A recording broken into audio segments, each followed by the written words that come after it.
Breaking now from the South Lawn of the White House.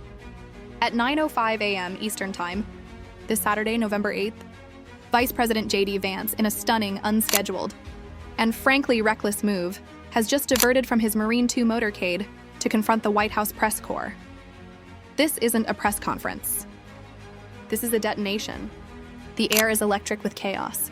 This is a man, a vice president, with his entire political and personal life on fire, walking directly into the flames. The subject, the exploding rumors of an affair with Erika Kirk, the recent widow of conservative icon Charlie Kirk.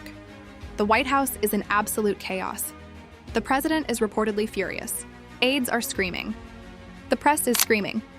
This is the raw, unshielded, and catastrophic breakdown of a man. And the next 48 hours will not just decide his future, but the stability of the entire administration.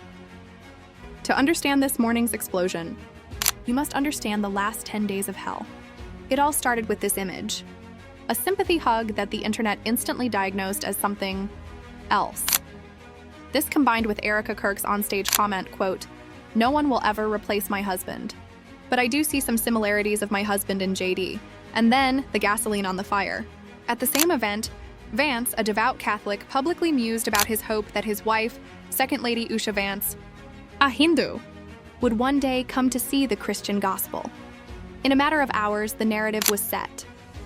A toxic, viral conspiracy that united the fringe right and the mainstream left.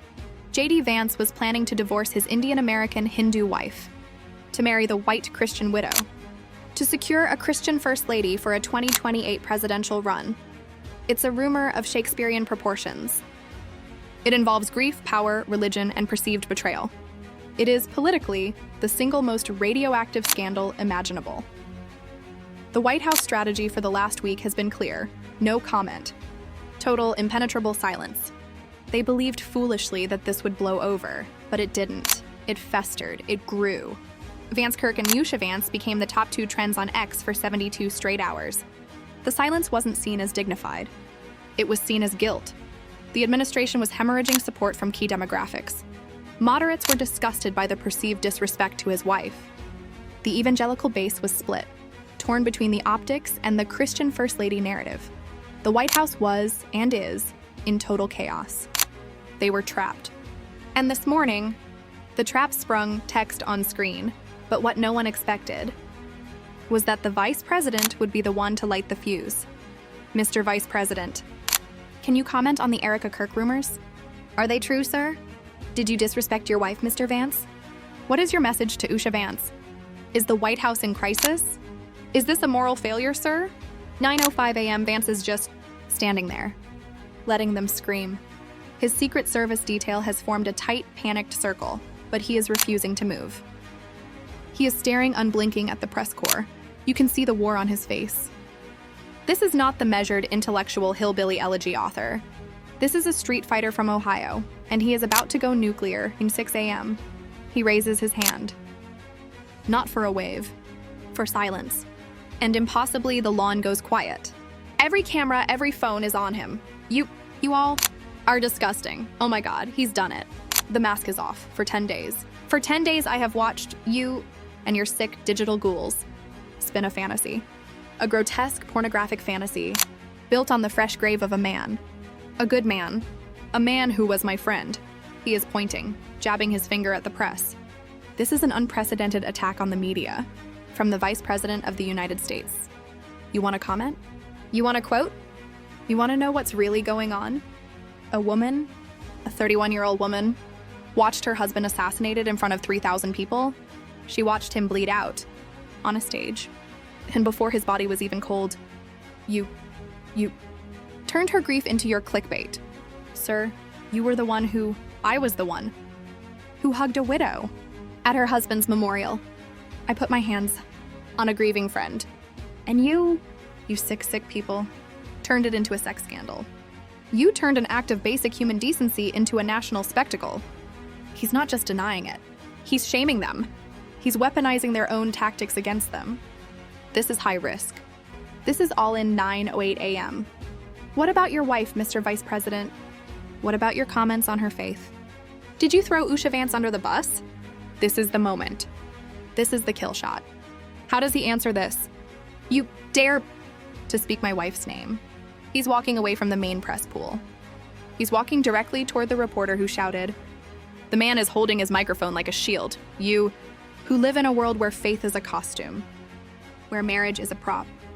You want to lecture me on my wife? My wife, who is the strongest, most brilliant, most decent person I have ever known.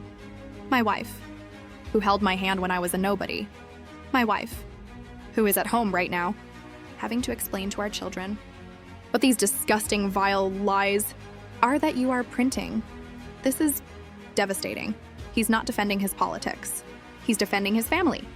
He's made the press the villain of his personal story. 10 a.m. And then the first twist. He's not done. And the Christian First Lady? That narrative? You want to know who started that? You want to know who fed you that line? It was Erika Kirk. She started it. What did he just say? Wait, no, that can't be right. He just threw Erika Kirk under the bus? What? Erika Kirk started it? She's in on it? What do you mean? Sir! Are you accusing a widow? 9:11 a.m. Vance is just smiling, a cold, bitter smile. He has a pained look on his face. No. God, no, you don't even listen. You just react. After Charlie was murdered, Erika was not just grieving. She was adrift. She was targeted by the worst elements in our own party, people who told her that her husband's movement, his life's work, would die unless she stepped up, unless she secured the base. He's rewriting the entire narrative. This is a masterclass. He's claiming Erika Kirk is a victim, not of him, but of the MAGA movement itself. They fed her a line that the base needed a Christian First Lady, that my wife's faith was a liability. They told her that for the good of the country, she needed to be the solution. They told her to say those things about me. They manufactured this entire crisis to tear down my family, to use her to replace her husband. He's done it. He's just declared war, not on the press, but on his own party. He's just exposed the darkest, most cynical part of the MAGA machine. 13 a.m. He's naming no names, but everyone knows who he means. The hardliners, the kingmakers, the people who wanted this schism. So there's your story. Go write it. Go tell them that I will not let them destroy another family. I will not let them desecrate my friend's memory. And I will not let them touch my wife. And with that, he turns. He walks stiff-backed back to Marine 2. His aides are scrambling. The press corps is frozen. They are completely, utterly shell-shocked. The White House is in chaos. But it's a new chaos. JD Vance has just set his own administration on fire to save himself. The next 48 hours are no longer about a sex scandal. They are about a civil war within the Republican Party. 30 a.m., half an hour after the explosion on the lawn. The internet is on fire. Vance declares war. A MAGA Civil War. Usha. The White House is in emergency lockdown. The president is in the Situation Room. Not for a foreign threat. For a domestic one. His own vice president, but we missed something. In the chaos. In the rage. We all missed. The real move. The double twist. Why would Vance, a master political operator, do this now? Why would he defend Erika Kirk by accusing his own base? Because he knew he was going to be pushed off the 2028 ticket. This wasn't a denial. This was a resignation. He knew the party, the one he just attacked, was already leaking, that they were dumping him. The affair rumor, the Hindu wife liability, this was their excuse to get rid of him. He didn't just walk into the trap. He blew up the trap. He knew he was being set up to fail. He knew the hardliners were using Erika Kirk's grief and his wife's faith to politically assassinate him, and he just publicly chose his wife. He chose his family over his political future. 45 a.m. It's a photo. Just a photo. It's her hand, holding his. A simple gold wedding band. And a 2-word caption, text on screen, "My husband, the war is over. And the war has just begun. He's lost the party. But he's just, in the most insane, chaotic, unbelievable way, won back the narrative. He's no longer a political operative. He's a husband. A defender, 10 a.m.